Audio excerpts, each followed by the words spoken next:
motema etondi sami na posa na yoe aba papa molimo nanga ezo ganga koluka yoe nana. Bien-aimés dans le Seigneur, papa, maman, de comment c'est ton mobile, bonjour, bonsoir, cela dépend na Oyo, Ozolanda biso, mingi bazolanda biso na babiro, mingi na mituka, mingi na ndako, mingi na cuisine, na pesi bino mbote na kombo na Yesu Christo. C'est toujours votre humble serviteur prophète Gelo Kasai, double fonction. Zambe apambola bino, bino ba oyo bomesana kolanda ba émission na biso. Vous connaîtrez la vérité et la vérité vous affranchira. Zambe apambola bino na pesi papa na biso fafa kuna Noland mbote nzamba apambola yo papa po wazo soutenir biso na ba conseil na ba prière papa na biso Baudouin kuna na poto nzamba apambola yo papa na biso David na France, boza telme belin nzamba apambola bino papa Mathieu kuna na Fred ici to pesi bino mbote mama na biso Grâce qui tante kuna na Dallas mama Grâce nzamba apambola bino mama na biso Patricia kuna na Dallas nzamba pesa bina mikolo belé balandi nyonso ya émission na biso nzambe apambola bino tozali lisusu lelo liboso na bino bien-aimés dans le Seigneur. Aujourd'hui par la grâce de Dieu toni tolobela thème moko eza très important na kolinga olanda biso vraiment attentivement du début jusqu'à la fin pour que o zoape connaissance moke o nzambe atie kati na biso lelo toni tolobela mingi sur l'amour de Dieu. Bien-aimés dans le Seigneur, nous parlons sur l'amour de Dieu bolingo na nzambe. Parce que lelo bato bazoloba mingi moi j'aime Dieu nga na linga nzambe nga na linga nzambe ndeni ba oyeba muto alinga nzambe ndeni ba oyeba muto alinga nzambe te. L'amour de Dieu, bien-aimé dans le Seigneur, si quelqu'un aime même il gardera ma parole et mon Père l'aimera aussi. Nous viendrons à lui et nous ferons notre demeure chez lui. Jésus-Christ azoloba lobi soki muto alinginga ako garder maloba ya papa nanga son Père qui est Dieu. La Bible dit bolingo na nzambe ezotalisa matango muto azo garder la parole de Dieu. Pour que bayeba ke yo linga nzambe, tu dois garder la parole de Dieu. Or l'amour de Dieu ezata muto azo garder maloba na nzambe. Jésus-Christ alobi soki muto alobi alinginga ako garder maloba na nzambe. Parce que Jésus-Christ c'est lui-même Dieu. Pour olinga ye, il faut olinga maloba na ye, bien-aimé dans le Seigneur. Bolingo na nzambe ezotalisa matango muto azo garder la parole de Dieu. Natangi maloba na nzambe, tozala mukanda na Jean chapitre 14 verset 23. On dit bien les enseignements tout autant va vexer moi et bien-aimé dans le Seigneur pour la compréhension yamaka mutozo lobela l'amour de Dieu bien-aimé dans le Seigneur. Jean chapitre 14 verset 23. La Bible dit ceci, Jésus lui répondit, si quelqu'un m'aime, il gardera ma parole et mon Père l'aimera. Nous viendrons à lui et nous ferons notre demeure en lui. Bien-aimé dans le Seigneur, Tolobi, Kolinga Nzambe ezali, tant muto azo garder maloba na Nzambe, tant muto azo respecter la parole de Dieu, tant muto azo mettre la parole de Dieu en pratique, c'est alors que muto wana alinga Nzambe. Mais lorsque muto azo mettre la parole de Dieu en pratique, c'est-à-dire muto wana alinga Nzambe, tu peux dire okoki koloba que moi j'aime Dieu. Tu peux dire que moi j'aime Dieu, mais si tu ne gardes pas la parole de Dieu, c'est-à-dire l'amour de Dieu n'est pas en lui. Ceux qui gardent Kamaloba Nzambe, on mettra Kamaloba Nzambe en pratique, c'est-à-dire tu ne connais pas Dieu, tu n'as pas l'amour de Dieu. Nenoko Lobake Olingi Nzambe sans pour autant on mettre Malobana en pratique. Comment Kolobake Olingi Nzambe sans pour autant auto sa Malobana été.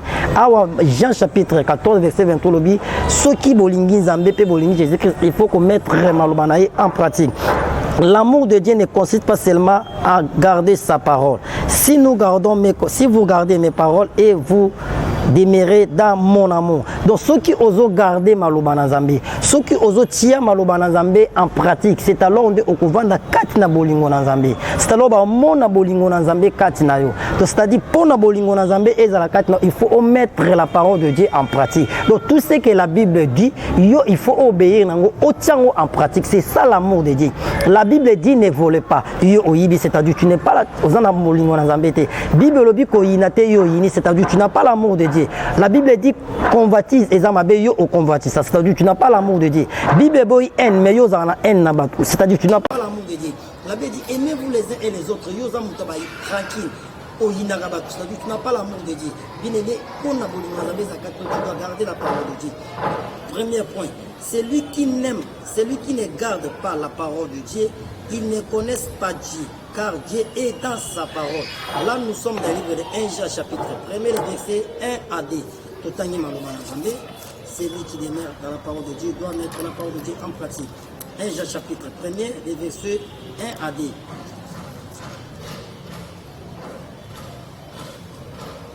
Celui qui était dès le commencement, c'est que nous avons entendu, c'est que nous avons vu et nos yeux, c'est que nous avons entendu, contemplé et nos mains ont touché concernant la parole de vie. Car la vie a été manifestée et nous l'avons vue et nous lui rendons témoignage. Et nous vous annonçons la vie éternelle qui est auprès du Père et qui nous a été manifestée. Ce que nous avons vu et entendu, nous vous l'avons annoncé. Vous aussi, afin que vous aussi vous soyez en communion avec nous. Or, notre communion est avec le Père et avec son Fils Jésus-Christ. Bien-aimés dans le Seigneur, pas aucun exception pour mon ami. Nous continuons. La Bible dit, si vous demeurez en moi et que mes paroles demeurent en vous, demandez ce que vous voudrez et cela vous sera accordé. Bible de la Bible dans Jean chapitre 15, verset 16. C'est si vous demeurez en moi et que mes paroles demeurent en vous, demandez ce que vous voulez et cela vous sera accordé. C'est-à-dire, ceux qui osent mettre Maloba Nazambe en pratique, ceux qui Maloba Nazambe et Vandi Katina, la Bible peut suivre là, Senga Oyo ko Senga Sanini et Kopé Samilayo. Donc c'est-à-dire, pour oser eloko yo Senga pa Yazambi, pour oser eloko yo Luka, il faut garder Maloba Nazambe.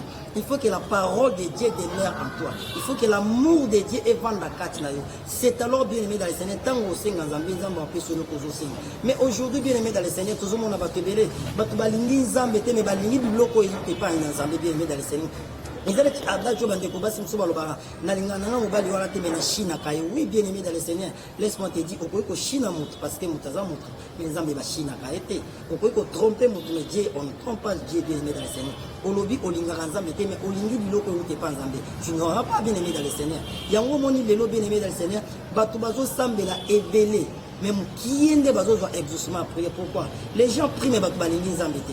Mais balingi babilo que c'est pas Zambé. Seigneur, donne-moi les mariages. Seigneur, donne-moi l'argent. Seigneur, donne-moi les enfants. Seigneur, donne-moi les documents. Seigneur, donne-moi. Donc batubazo singa Zambé bilo que belé mais batubalingi Zambé wanati. Batubazo singa Zambé belé mais balingi ko tiama lo bana Zambé à pratiquer. Batubazo singa bilo ko te pas Zambé mais bango moko bazo to sama lo bana Zambé te. Ndenge nini muto yo lingita ko pesa yo loko bien aimé dans le Seigneur. Même dans la nature, la nature aussi peut nous enseigner. Même dans Kibomoto, ceux qui m'ont a yébi que yo linga kaete.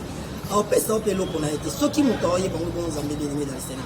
Si tu veux recevoir quelque chose de la part de Dieu, tu dois aimer Dieu bien aimé dans le Seigneur. Linga Zambé parce que nous sommes au monde, l'univers tout entier a été créé par lui. Nous sommes au monde quand on a bien aimé dans le Seigneur, dans ma boko na Zambé. Ici tu au linga kan Zambé, au tchaka maloba na Zambé à pratique, au béi kana maloba na Zambé, que Zambé a mon akati na yo ke maloba na ye ezali. Zambé a mon soumission obéissance ya maloba na ye. Toujours continuer bien aimé dans le Seigneur. C'est lui qui dit qu'il n'aime, qui demeure en lui. Doit marcher aussi comme lui-même a marché. Muto lobi ki alingi Nzambe. To alinga Nzambe, il faut attendre ndenge ye moko Nzambe atamboli. Or tout le monde Nzambe quand parlons de ye moko atamboli, tout le monde dans la vie de Jésus-Christ. Dans la vie à Jésus-Christ. Jésus-Christ azaki mutu moko oyo tala vie na ye ezaki irréprochable. Tala lolenge atambola ki bien aimé dans le Seigneur. Tant yo lobi olinga Nzambe, il faut oser pas ya Jésus-Christ. Il faut oser exemple à Jésus-Christ. Il y a un moment dans ce jour-là, la chambre haute, lorsque le Saint-Esprit est quitté, lorsque l'apôtre Babandiko côté à son malam, moi y a des chrétiens bien aimés dans le Seigneur, et où t'en as bateau bas ensemble et où t'en as pas païen. C'est-à-dire, bah moni makambo oyo bah monaka et pas à Jésus-Christ et razaki en pied dans salama. Bah moni on suppose au salama na vie à l'apôtre. Et c'est alors que les chrétiens, c'est-à-dire, die image de Jésus-Christ, bien aimé dans les scènes, est-ce que tant que vous avez reflété l'image de Jésus-Christ, vous avez un scandale, vous avez un rantiné, vous avez des autres, au fin, vous avez impudicité, tout bien aimé dans les Seigneur. Mais aujourd'hui, moi j'aime Dieu, moi j'ai pris bien aimé dans les Seigneur. On ne peut pas tromper Dieu. T'as l'attitude, est-ce que ceux qui battent réellement, réellement, moi dans Zambé. Bien aimé dans les Seigneurs, cause la moi dans Zambé. Et ça fait que pour qu'il y ait une église, pour s'en faire nos comportements, et c'est une famille, entourage, témoigner que réellement, comment moi dans Zambé. Aller à l'église, cela ne suffit pas. L'église, comme on a battu, mais hypocrite, l'église, on l'a attaqué, on l'a ici, on l'a tiré au Seigneur. Tu te trompes, bien aimé dans le Seigneur. L'église, on a moi, malam, so bimina le pan, on doit soit dans la déjà. Et c'est la même chose, ceux qui m'ont lobby, un yo, 12. Bah, para au banga bangote. Même les hommes de Dieu, même au film dans le bango. Mais tu dis que moi, j'aime Dieu. Ceux qui m'ont sali en Zambé, oh yo, zo mon banga, était bon Zambé au monde. Bien aimé dans le Seigneur, nous devons aimer Dieu. Mettre la parole de Dieu en pratique, nous continuons bien aimé dans le Seigneur. Là, nous sommes dans le livre de 1 Jean chapitre 2, le verset 6. Avec ces bien parce qu'il y a un enseignement, mais yo, ozo, l'on a vu pour moi, bien aimé dans le Seigneur, aucun ne peut vérifier, pas être chrétien. Toujours continuer. Prière. Kosambela mingi, toko kene mingi na église bien aimé dans le Seigneur, toko gêné. Yango te lakisi ke olinga ensemble. Non. Kosambela mingi lakisi ke olinga ensemble. Ko gêné lakisi ke te olinga ensemble. Et na ko gêné na kosambela na amour et c'est deux choses différentes. Tu opposa mutumo kosambela mingi mais obanga na ensemble. Oza kosambela mingi o tchaka nzambe maloba nzambe pratique. Peut-être tu pries même jeune, même 10 mots peut s'arrêter les offrandes tu ne donnes pas. Mais o loba kosambela no obanga nzambe. Mais auto sama loba nzambe. Bible dit mettez, Bible dit amenez à la maison du trésor toutes les dîmes et les offrandes afin que tu aies la nourriture dans ma maison. Mais peut-être toi-même dîme au péché raté. Pour nous avoir dîme na au péché pour la femme ça va pas pasteur mais tu te trompes bien aimé dans le Seigneur. Pour nous on a son appel offrande les pour la pasteur alien non. Pasteur muta comment ma commis wana te. C'est la parole de Dieu. Bible dit bakoyi ba obanga nzambe tango zo chama loba na nzambe en pratique. Tu pries beaucoup mais oza mutu moko yinaka. Oza ba haine, oza ba jalousie, oza ba kanda ba tolala na ba kanda ba tunamitema. Mais bolingo nzambe eza wapi? Jésus a le but que son monde a deux choses dans l'état à gauche, puis c'est une chose à droite. Donc c'est-à-dire tu dois avoir un cœur à pardonner. Mais yo okoka kolimbi sate, moni muto na kangela e kanda, na ina ye mais soi-disant un chrétien. Oina, oza ba kanda mitema mais tu ne connais pas Dieu. L'amour de Dieu ne demeure pas en toi, bien aimé dans le Seigneur. Là tu peux commencer à prier aujourd'hui, tu ne verras rien. À toi, qui nous semble bien aimé dans le Seigneur, moi j'ai toujours dit ça. Au cours si l'écologie qui nous semble bien na omona te na tiki nzambe. À toi, tiki nzambe ya zaka nzambe. À toi boyo sambela, oboyo ki église, oboyo ko yoka nzambe. Ya nzambe un jour ozo avara makona ye. À toi zo tem kolo kufo ke ni felo, lui reste Dieu. Olingaye, olikaite ya nzambe a changer te yo kaka nde mutu oza ekilamu na ye oza kana besoin ya nzambe. Tika orgueil wana ki na sambela kana mona te non, banga nzambe. Tiens maloba nzambe en pratique. La prière ne bénit jamais. C'est la parole, l'obéissance à la parole de Dieu. Tiens, maloba nzambe en pratique et au moment de l'oko zo nzambe en paix ça yo. Bien mais dans le Seigneur. Moi j'ai toujours dit ça. Et l'oko yo zo luka. Et l'oko wana pezo luka yo. Et l'oko yo za na ko luka wana. Yango pezo luka yo. Tiens, maloba nzambe en pratique par rapport à l'oko yo zo luka. Et ça na versé o lobela ngo. Tiens, on en pratique au monde ngo zo. Au côté prière Seigneur bénis-moi nazana mbongo ebele prière et pambola te. Tana ma commune nzambe ko pambola il y a des principes un jour on en parlera. Il y a principe il y a bénédiction. Bénédiction va avoir la prière de bien aimé dans le Seigneur. Si tu veux être puissant on go comme puissant sambela mingi gêné on comme puissant. Si tu veux devenir riche tu dois donner. Prière comme ça mon riche. Ce que zaki na zela prière qui pambola mais ah na mokilo to ba pauvreté. On ne devait pas riche par la prière. Toujours continuer d'aimer dans le Seigneur l'amour de Dieu. Mais l'amour de Dieu consiste à mettre sa parole en pratique. Matthieu chapitre 7, verset 27 à 28. Maloba to bolingo na nzambe ezotal sama tango muto azotia maloba na ye en pratique. Matthieu chapitre 7. Voilà na otanga ngo Matthieu chapitre 7 verset 27 à 30. Matthieu chapitre 7 verset 27 à 28.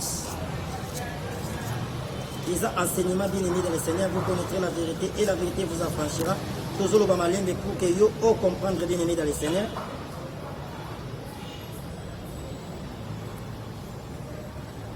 La pluie est tombée, les torrents sont venus, les vents ont soufflé et ont bâti cette maison.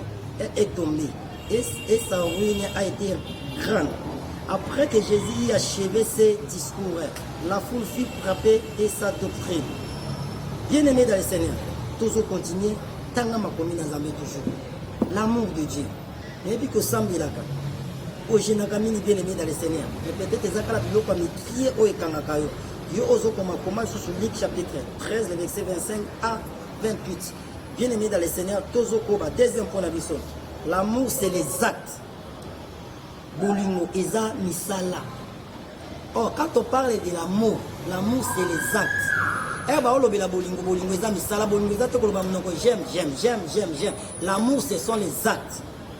Jean chapitre 3 verset 16. Wana na yebi ke oyebi yango peut-être plus que moi, hein? Tout temps ngo to mona combien yemoko nzambe oyo alingaki. Jean chapitre 3 verset 16. La Bible dit car Dieu a tant aimé le monde qu'il a donné son fils unique afin que celui qui croit en lui ne périsse plus mais il ait la vie éternelle. Dieu lui-même nzambe alingaki biso bien aimé dans le Seigneur. Nous dans le jardin d'Éden lorsque mutu asumukaki relation ya mutu na nzambe ekatanaki. Nzambe a brisé relation ya mutu na nzambe. Et comme Dieu est amour, akokai kotika mutu azala toujours musika na été. Nzambe alingaki azongisa relation to boyokani wana na mutu. Comme il est l'amour. Or, pour relation wana ezonga ya nzambe na mutu, esengaki prix. Esengaki nzambe a payé prix bien aimé dans le Seigneur. Mais la Bible dit Dieu avec son fils unique. Nzambe azali na bana mibale te. Nzambe azali kana mwana moko Jésus-Christ. Or, relation nzambe azali ngazongisa entre ye na mutu akilaki esengaki sacrifice. Donc esengaki apesi. Apesi, il a donné son fils unique pour que ngana yo lelo to koma bana nzambe. Et le que pesa biso accès au koma bana nzambe c'est un sacrifice de Jésus-Christ. Dieu nous a aimés. Mais à tel bolingo comme l'amour de Tobi, l'amour ce sont les actes. Nzamba bino comme la lingi ba créature nanga. Comme la lingi bango il faut la approcher bango siko nanga non. Il faut na sani, je dois donner. Il faut na pesa unique on a zanaye pour na gagner. Dieu a donné son fils unique bien aimé dans le Seigneur. L'amour ce sont les actes. Toi tu dis que j'aime Dieu. Quand tu fais pour ce Dieu-là, tu dis que j'aime Dieu. Quand tu fais pour Dieu, au salaka nini pona nzambe, au salaka nini pona bana nzambe, au salaka nini pona musala nzambe, au lobi ko lingaka proche na yo, au salaka nini pona ye. Muto lobi o lingaka o ke tonga ye. Muto yo lobi o lingaka o ina ye, ce n'est pas l'amour. L'amour est un acte. L'amour est un malobate. J'aime. Teba j'aime dans les réseaux sociaux. L'amour ce sont les actes. Pour bailler bakeyo linganzambe, il faut prouver misala. Biso ba tupoto ba kenzamba lingaki biso. Zamba prouver on a misala, il a envoyé son fils Jésus-Christ. Lui qui était Dieu, il a accepté. Andimi kokufa ne kulusu bien aimé dans le Seigneur. Il a accepté la mort sur la croix de Golgotha. Or li waye kulusu na Israël ezaki réservé pour na malfaiteur, pour na brigand, pour na tomabe. Mais Jésus-Christ a accepté ça bien aimé dans le Seigneur. Andimi ba beta ba accepté na maboko. Et kotianzube na mutu. Bien aimé dans le Seigneur, il a accepté la mort. C'est à cause de l'amour pour nous racheter, pour nous sauver. C'est ça l'amour bien aimé dans le Seigneur. L'amour ce sont les actes. Tu aimes Dieu quand tu fais pour ce Dieu là. Tu aimes Dieu quand tu fais.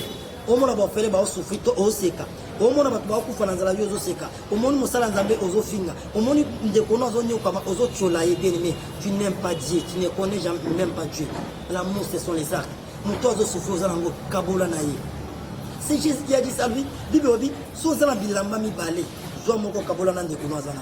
Mais yo zango ba o bazanga o tchola ka bango ba pauvre. Bien aimé dans le Seigneur, tu n'aimes pas Dieu. Et biloko nyoso to mona mokilo un jour etikala. Vanité des vanités bien aimé dans le Seigneur. À cause de l'amour, à cause de la mokilo, au bois qui va ndékonayo, au bois qui va relation, au bois qui va tunyoso, au fini va ça dans parce que toi tu as l'argent, parce que vous en avez bien, mais un jour tu mourras au tikango, mais tu iras où? Yango bibi. À quoi sert bon d'un homme de gagner tout seulement si personne? Nous soyons bien aimés dans le Seigneur, car nous savons qu'un jour au coup. Tu dois aimer Dieu bien aimé dans le Seigneur. Tiens malouba dans Zambé à pratique. L'amour ce sont les actes. Toujours continuer. Tout le monde a un exemple. Il y a Salomon dans 1 roi chapitre 3, les versets 3 à 5. Salomon aimait Dieu. N'est papa n'a David enseigné à Caïn. Bien aimé dans le Seigneur. Salomon era comme roi. Salomon a abondé il a même 1000 holocaustes bien aimé dans le Seigneur. Tanga yango monango. Abondé il a même 1000 holocaustes. Vous savez, Salomon peut se répondre parce que ça n'a pas de non. Bah roi ne se bat après Salomon. Bah ça n'a pas de délai. Mais pourquoi ça les locaux en athée? Parce que bolingo na bango na nzambe ezaki mukeza ndemo na Salomon te. Salomon a abondé 1000 holocaustes. Et la Bible dit ceci, la nambutu kaka wana nzamba kitinde to bane bande. soki bolingo na nzambe eza kati na kotie maloba na nzambe pratique senga oyo osenga nzambe apesa. Et la Bible dit na butu nzambe akiti atuni Salomon abi osengi nga nini napesa yo nini. Bien aimé dans le Seigneur, nzambe otuna Salomon eloko nyonso osenga opesa yo. Bien mes ande mona suko lingi nzambe otie maloba na nzambe na pratique Bible dit demander oyo osenga opesa parce que l'univers tout entier a été créé par Dieu. Nyonso mona mutiliser nzambe. Et Salomon sengi nzambe ka sagesse. Et nzambe alobi na opesa sagesse. Likolo sagesse na opesa yo bozu. Alobi avant yo to après yo ezana roi mota za lokolo bien mais ti lelo ezana roi mota leka Salomon na bozu. Peso tali royauté à Salomon, règne à Salomon, aleka na ba roi nyonso ya kimia koleka ba roi nyonso baleka. Salomon a vécu na tamoko ya kimia. Pourquoi? Parce que Salomon aimait Dieu. Malgré na souka qui n'a pas Salomon, mais comme on a bolingo malgré Salomon qui est débuté na souka et c'est nzamba boto la royauté, nzamba divisé à moka à cause de l'amour. Salomon pesi nzamba 1000 holocaustes. Nzamba kiti bien aimé. Et là on souffle dans le bac on oyo zo luka ya mo peso luka yo. Salaka on nzamba o senga yo omona o senga te nzamba yo pesa yo. Nzamba o tuno lina pesa o nini. Tout le monde en bolingo eza acte. Tout le monde en premièrement yemo nzambe na nouvelle alliance à la qui sont dans Jean chapitre 3:16 a pesi Jésus-Christ. Donc c'est-à-dire a pesi qui a maboko pam. Salomon pesi 1000 holocaustes. Nzamba kiti a sali quelque chose. Et tout le monde troisième point l'amour pour les autres. Donc bolingo pona bande comme sous. La Bible dit aimez-vous les uns les autres. Jean chapitre 3, 13, les versets 34 à 35. Toujours qui est déjà vers la fin de notre émission. Jean chapitre 13, les versets 34 à 35.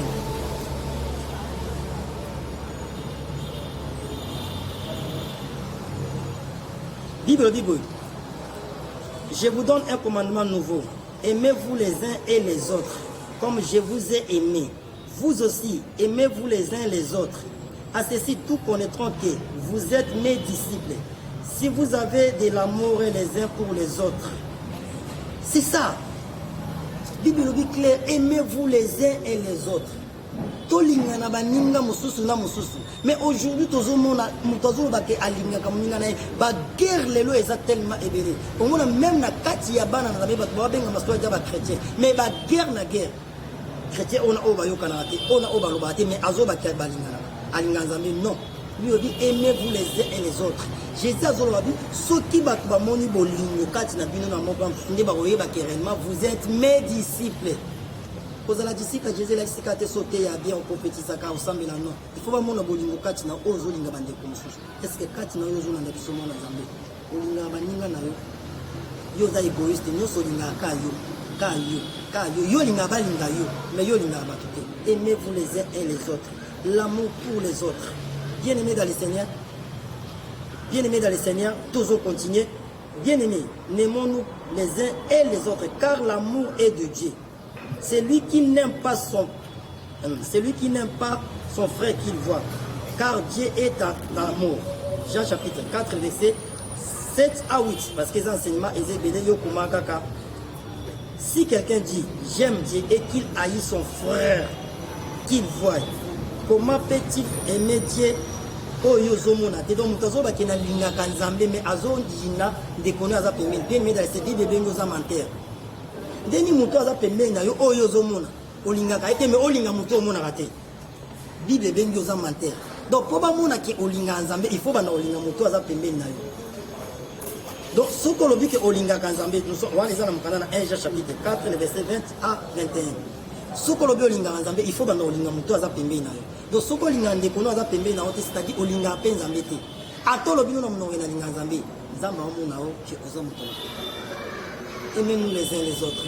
Bien aimés dans le Seigneur, les qui enseignement na biso tulinga tolobe toujours l'amour de Dieu. Dieu toloba kite enseignement na biso vous connaîtrez la vérité et la vérité vous affranchira. Bien aimés dans le Seigneur, totangi na makomi na nzambe, tolinga nzambe, to mettre maloba na nzambe en pratique.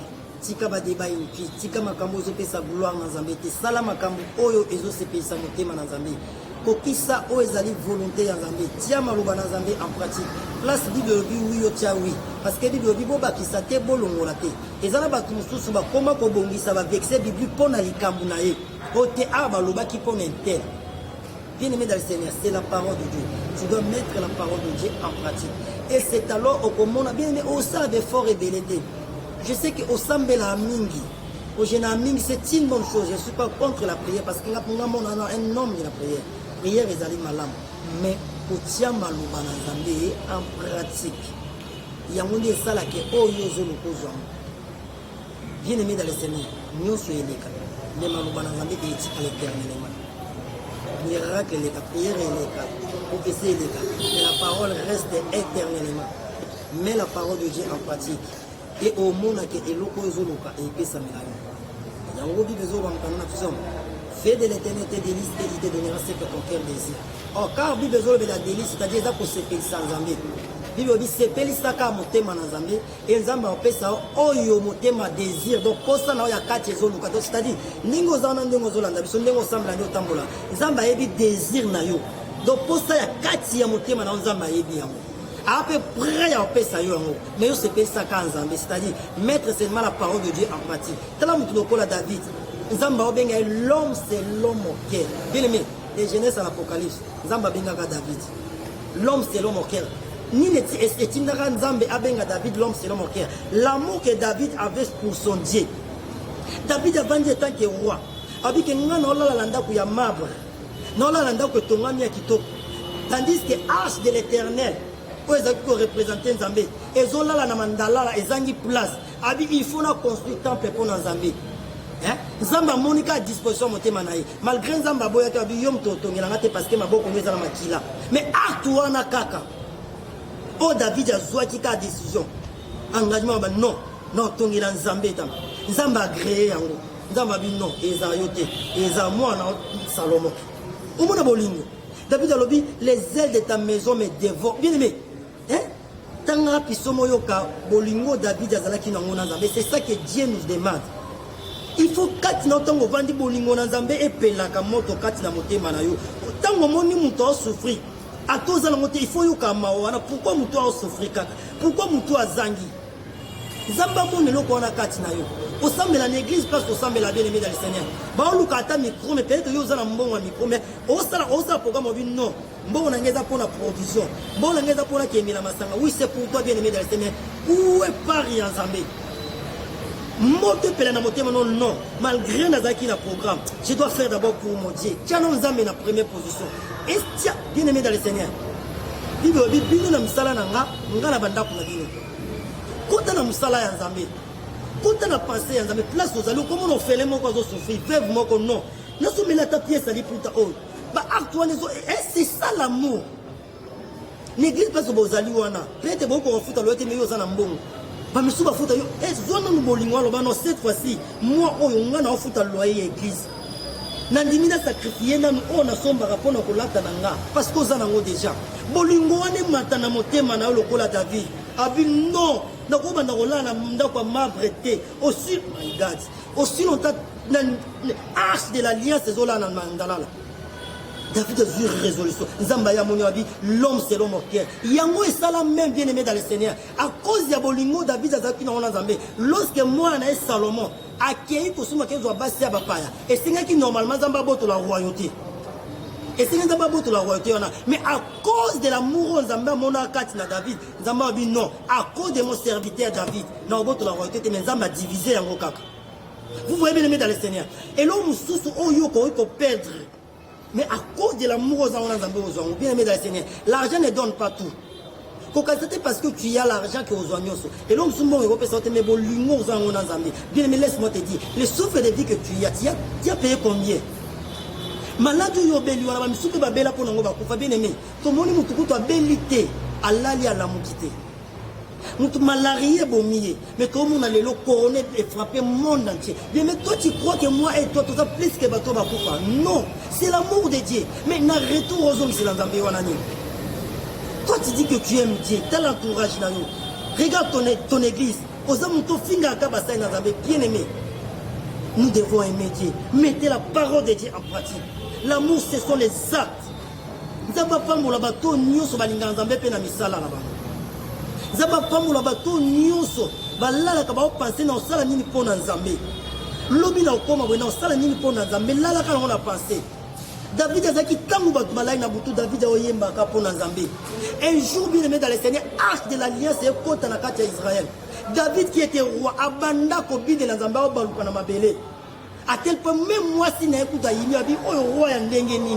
Bien aimé dans le Seigneur, David azot oh my God. David azot la ki royauté na été. Il savait que aujourd'hui si je suis roi c'est à cause de Dieu. Bien mais aujourd'hui si tu es riche parce que Dieu a voulu. Aujourd'hui, si tu es en vie, parce que nous avons en vie. Aujourd'hui, si tu as qui toque, c'est parce que nous avons aujourd'hui, si tu as mis sur nous, parce que nous avons on l'équipe est avec les côté. On l'équipe est couffé les côté. Ils ont pas un bon qui toque dans le Seigneur. L'ongola orgueil. L'ongola orgueil bien aimé dans le Seigneur. David a dit, Elisa, même moi ça, il m'a frappé, moi c'est la stérilité. À cause de l'eau, parce que qui ne sait qui David a aimé à cause de l'amour de Dieu Kazaki Nango. Bien aimé dans le Seigneur, qui tivons l'amour de Dieu. Qui va réellement que nous sommes les enfants de Dieu. Bible dit comment d'abord que c'est est-ce que ta vie différence soit les alliés. Ta famille est-ce que tu as réellement que nous avons ensemble. Entourage na ceux qui va vivre tout na ba ko témoigner que réellement yo sambela. Oui ba biloko ba tuté. Zamba pambola bino bien aimé dans le Seigneur.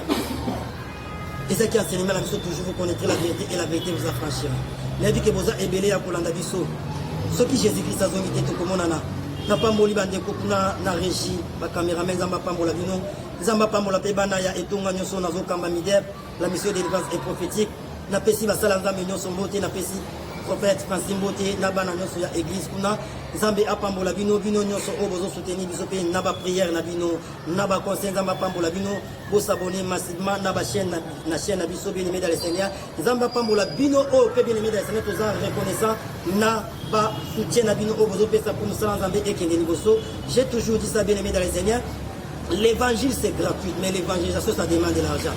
Il tout ça, les bateaux dans la caméra pour na et que c'est un bafuta bango. Pour na tolo bana micro, il faut son micro. Pour la caméra et ça il faut tous annoncer, c'est-à-dire l'évangile c'est gratuit, mais l'évangélisation ça demande de l'argent. Pour yo yo kabiso koto za kuna essayer tous les canaux médias. Et médias ça demande de l'argent. Zambe apambola bino pe bato bonne volonté, bato bonne foi, tous a besoin de caméra, tous a besoin d'ordinateur, ceux qui zambe apambolo atina au tema, tu obligé de bien aimer dans le Seigneur et bet ça on peut dire bakuté. Bonne volonté na yoka bien bien le Seigneur sur le but que na soutenir chaîne wana na caméra pour que musala nzambe et que négocio à chaque fois ba bana côté ya Dieu ne manquera pas ya ko kansela yo le lot obeta lisolo ya Salomon n'est plus là Salomon kufa mais misala ya Salomon ndezoloba tabita kufaka et loko sala c'est quoi ezaki les bonnes œuvres bien aimé dans le Seigneur ceux qui ezana mabele ya malam o ezana fertilité ya kolona ezana musala ya nzambe nzambe apambola bino to monani balasima Tiama lobana na pratique Zambe akozanga kopambola yote na kombo na Yesu Kristo de obondeli boye okumbi mutu na bien aimé dans le Seigneur. La Bible dit notre capacité vient de Dieu. Tu as écouté la parole de Dieu. La Bible dit ne vous abonnez pas seulement à écouter mais mettez-la en pratique. Le diable a tellement risé tango yo ki maloba malam o ko ko sunga vina yo akoluka aya alongola yo yango sambela siko nzambe bien aimé dans le Seigneur que Dieu te donne la force la volonté pour mettre sa parole en pratique bien aimé dans le Seigneur. Prions au nom de Jésus-Christ de Nazareth. Seigneur to pambolio parce que tu nous as parlé. Zambe totiki maloba o na maboko na yo mutu nyonso oyo akoyoka nzambe alola simba mitema ya bana mitema ya crédit nyonso elongwa o nyonso satan ayaka koyiba kati na mitema ya bana pour mettre la parole en pratique parce que ayebi que ceux qui batie maloba en pratique bakoyeba na kodika pe na kopambolama zambe sunga bana yo batia maloba oyo en pratique que l'amour du prochain est régné katikati ya mitema ya bana yo bisika nyonso bazomi na saint continent bazolanda biso bien aimé dans le Seigneur ba manifester pe ba cultiver bolingo wana pour que gloire ezonga repai na yo na kombo na Yesu Kristo de tout bon délibéré. Merci Seigneur Jésus-Christ.